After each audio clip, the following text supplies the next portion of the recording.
네, 이제 그 FOMC 회의가 있을 때마다 저희가 이것저것 다루고 있습니다. 뭐, 제 입장에서는 FOMC가 이렇게 정기적으로 있는 게 콘텐츠 만드는데 도움이 되기는 합니다. 때만 되면은, 만들 만한 그런 거리를 주더라고요. 일단 6월 FOMC 회의록을 한번 보시면은요, 이게 우리 시간으로는 목요일 날 새벽 3시에 나왔어요. 그리고 이제 뭐 큰 틀에서 봤었을 때 기본적으로는 사실 이미 6월 달에 의사록하고 그다음에 파월 의장이 기자들과 인터뷰 자리에서 많은 것들을 얘기를 했었습니다. 그리고 그걸 전후로 해가지고 연준의 각종 이제 여러 인사들이 나와가지고서 또 이제 자신의 견해를 펼쳤죠. 거기서 우리가 많은 걸 얻을 수가 있었어요. 근데 그럼에도 불구하고서요, 요 회의록이 나오고서 시장이 관심을 가졌던 부분은 크게 봐서 제 생각에 두 파트였던 것 같아요. 첫 번째는 생각보다 테이퍼링이 빨라질 수도 있겠다라는 거죠. 일단은 회의록을 한번 보시죠.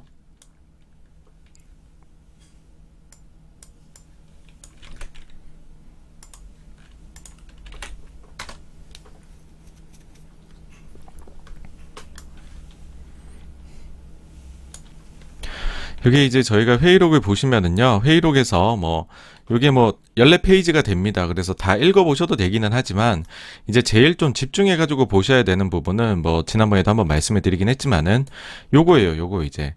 요 회의의 참석자들이 어떤 식으로 바라보고 있느냐, 요게 각각 주제별로 나오거든요. 그래서 요것들을, 단락들을, 요거는 한 두세 페이지 정도 분량입니다. 요거를 읽어보시는 거를 굉장히 이제 강추를 드립니다. 근데 이제 여기에서 어떤 게 있는지 제가 이제 뭐 구체적으로 요거를 이제 엑셀 파일에다 이렇게 가져와 봤는데요. 여기 11페이지 아래에 보시면은 자산 매입 관련된 내용이 있어요. 여기에서 이제 이런 표현이 있습니다.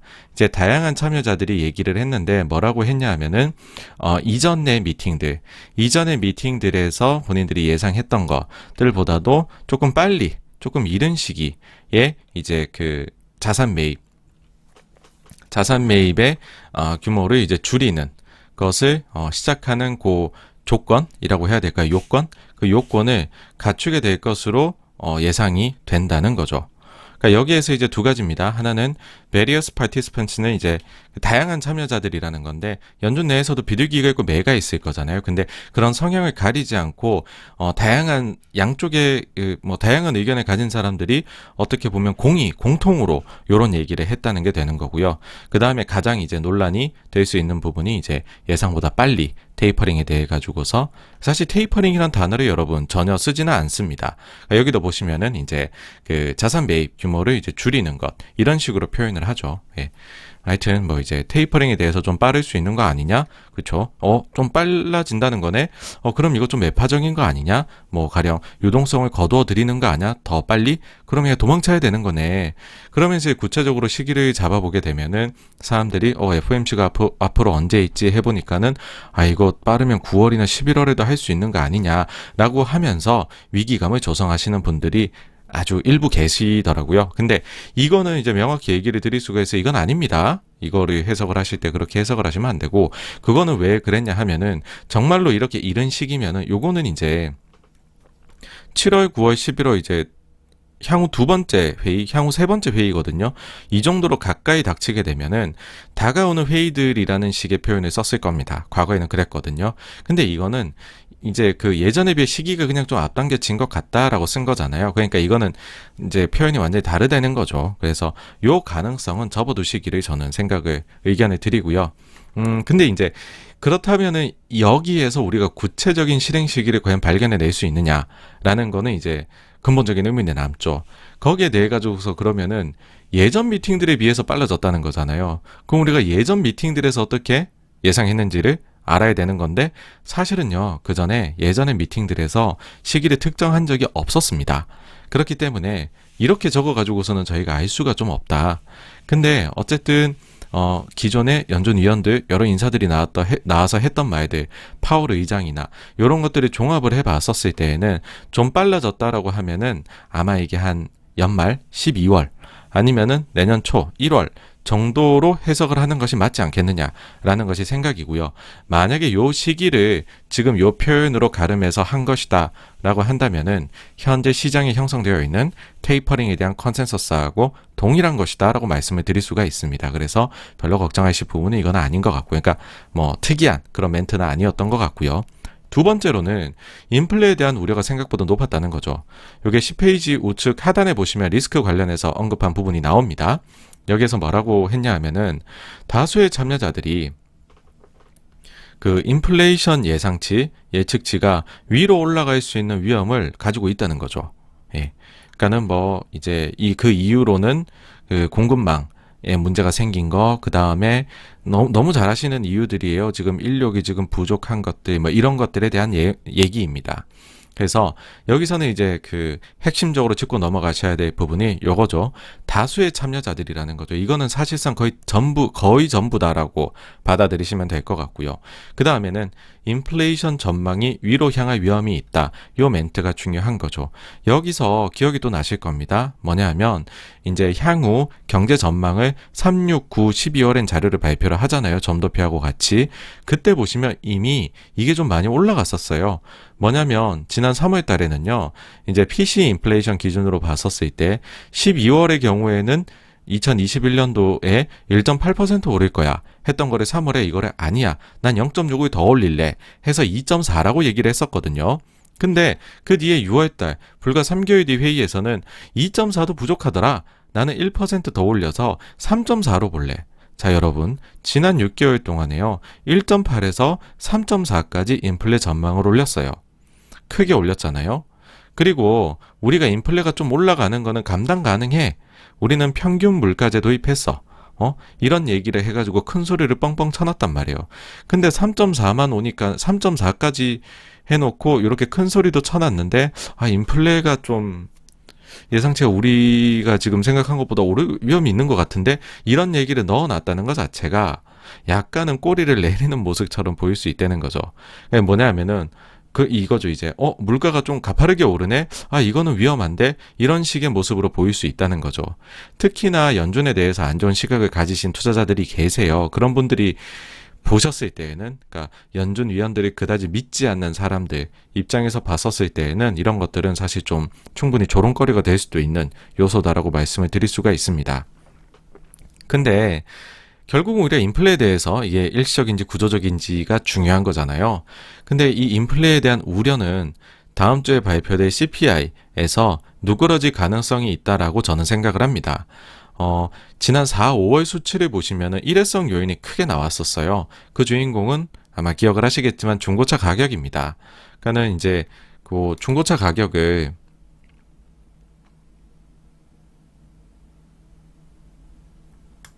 네, 여기 이제 중고차 가격, 그러니까 그 CPI 상승폭에서 전월 대비해서 상승폭에서 중고차 가격의 상승이 어느 정도를 차지를 했느냐라고 보시면은요, 4월에도 그랬고요, 5월에도 그랬고요, 2달 연속으로 중고차 혼자서 그 상승폭의 3분의 1을 기여를 했습니다. 어마어마하게 기여를 한 것이죠. 근데 중고차 가격이 사실 CPI 지수에서 차지하는 비중은 2%대밖에 안 되거든요. 근데 그게 엄청나게 급등을 해버리니까 한 번은 10%가 올랐었고요. 한 번은 7% 넘게 올랐어요. 7.3%가 올랐어요. 그러면서 CPI 상승을 이끌었던 거죠. 견인차 역할을 했던 거죠. 자, 근데 제가 이제 이 방송에서 맨하임 인덱스라는 걸 여러 번 말씀을 드렸어요. 이게 이제 중고차 지수죠. 굉장히 역사가 오래된. 이제 근데 이 맨하임 인덱스라는 것이 참 요긴하게 쓰일 수 있는 것이, 사실 이제 저도 이거를 알게 된 거는 제가 그 이제 운용사 전 직장에 근무를 하면서 자동차 쪽 담당을 좀 뭐 몇 년을 했었었고, 그러면서 이제 자동차 쪽 해가지고서 미국의 상황 어떠냐 보려면 맨하임 인덱스를 한번 봐야 되거든요. 한 번씩. 이제 그때 그 기억이 나가지고 보는 겁니다. 근데 이게 맨하임 인덱스는 매월 5영업일제에 나와요. 근데 CPI는 그보다 늦게 나오거든요. 반대로 얘기하면 CPI보다 이게 먼저 나와요. 지금 사람들이 중요하게 보는 건 중고차 가격이잖아요. 그러면은 이게 지금 어떻게 돼 있느냐. 5영업이 지났잖아요, 여러분. 그러니까는 맨하임이 나왔겠죠, 당연히. 그래서 이제 맨하임 인덱스를 보시면 이제 그 친절하게도 프론트 페이지에 여기 보시면은 이제 5영업일제 매월 초에 나온다라고 돼 있습니다. 이제 6월달 숫자가 나왔고 요거를 보시면은 어머나 내렸네요. 그 전에 상승폭이 어마어마하죠, 그쵸? 어마어마한 게 느껴지시죠? 근데 6월달은 전월 대비 내렸습니다.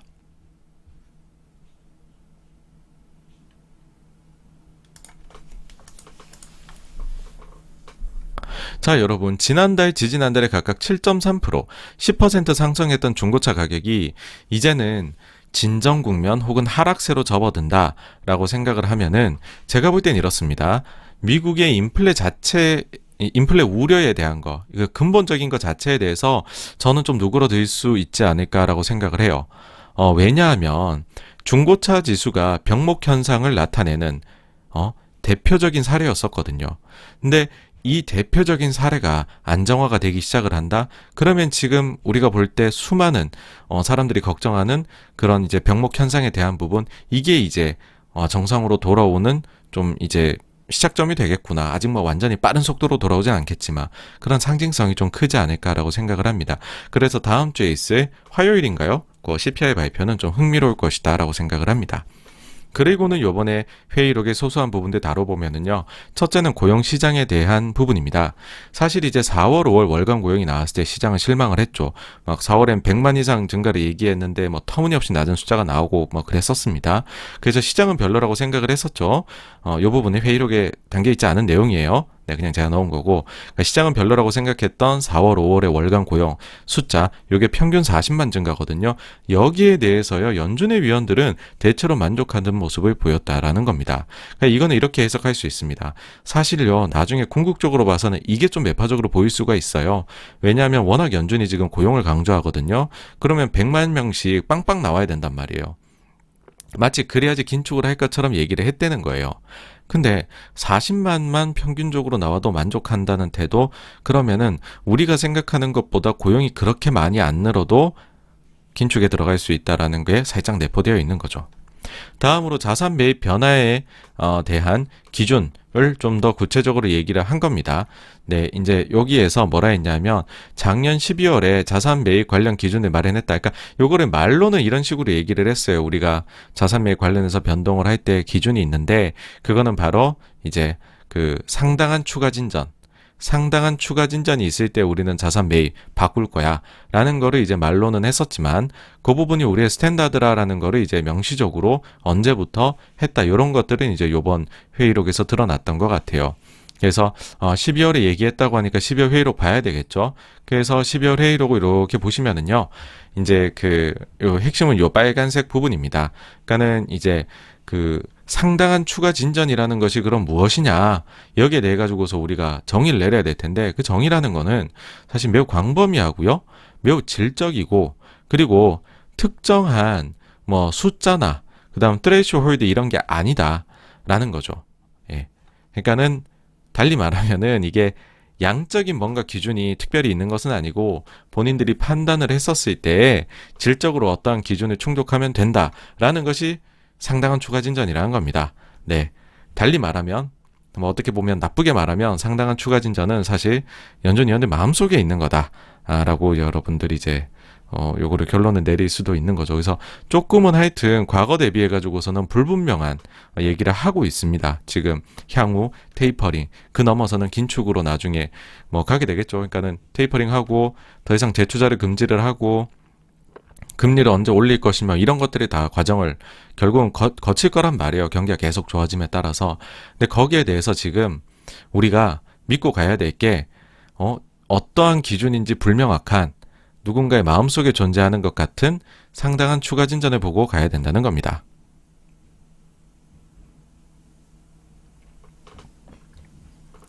그 다음에 이제 세 번째로는 이제 사실 이미 시장에서 회의록 나오기 전에 꽤 다수의 분들이 예상을 하셨어요.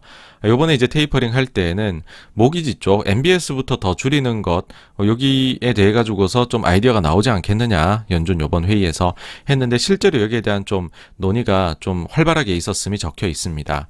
근데 일단 이제 MBS부터 왜 줄이느냐 마느냐, 더 줄이느냐 이거 얘기를 하는 거는 이유가 여기 나와 있어요. 뭐냐면 미국의 집값 밸류에이션이 좀 높다는 거에 대한 우려 때문이다라는 거고요.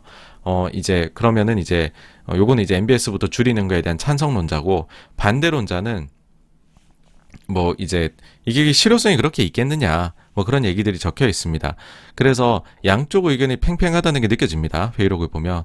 그래서 저는 아직까지는 이제 국채하고 MBS 중에서 이거를 차별적으로 어떤 쪽을 더 먼저 줄일지 이런 부분들은 현실적으로 아직까지는 정해진 게 없다 예, 라고 생각을 해요. 그러니까 현재 그냥 상황 말씀드리면은 아주 역대급의 QE를 하고 있죠. 미국채를 매달 800억 달러, 뭐 MBS를 매달 400억 달러 지금 매입을 하고 있습니다. 지난번에 테이퍼링 할 때 상황을 보시면은요, 이게 QE3였죠. 당시에 국채를 매달 450억 달러, 그 다음에 MBS를 400억 달러 매입을 하고 있었습니다. 그리고 요거를 이제 매달 100억 달러씩 테이퍼링 하기로 했었죠. 그래서 각각 50억 달러씩 줄여 나갔었어요. 아주 공평했죠. 근데 이번에는 이제 어떻게 될 거냐라는 거죠. 네. 그리고 이제 네 번째로는 소비나 수요에 대해서의 강력함이 있다는 거에 대해서 계속해서 멘트가 나왔고요. 다섯 번째는 그럼에도 불구하고 병목 현상, 공급망 문제가 계속해서 경제 제약 요인임도 계속해서 언급을 했습니다. 그래서 결론을 내려보면 이렇게 나와요, 저는. 역시나 이게 별로 그렇게 특별할 것은 없었던 회의록이지만 어떻게 보면 조금 쫄보처럼 보일 수 있었던 연준이다. 인플레이션이 결국에는 일시적이냐 구조적이냐 여부가 하반기로 갈수록 너무 당연한 얘기겠죠, 사실. 근데 갈수록 중요해질 것이다. 왜냐면은 지금 나타나는 4월, 5월에 인플레 보고 좀 놀라 보였다라는 게 느껴지는 거죠. 그러니까 본인들 얘기했던 평균 물가 제도니 뭐니라고 얘기를 했었지만 결국에는 헤드라인 숫자가 기저효과니 뭐니 얘기를 했었지만 헤드라인 숫자가 높게 나오니까 화들짝 좀 놀란 게 보였었다라는 겁니다. 네. 그래가지고서 결국에는 인플레가 결정할 것이다 라는 거고요. 네, 다음 회의부터 또 계속해서 지켜봐야 되겠죠. 네, 이건 지켜볼 수밖에 없어요, 계속. 네, 여기까지가 6월 FOMC 회의록에 대한 리뷰였고요. 다음으로 넘어가도록 하겠습니다.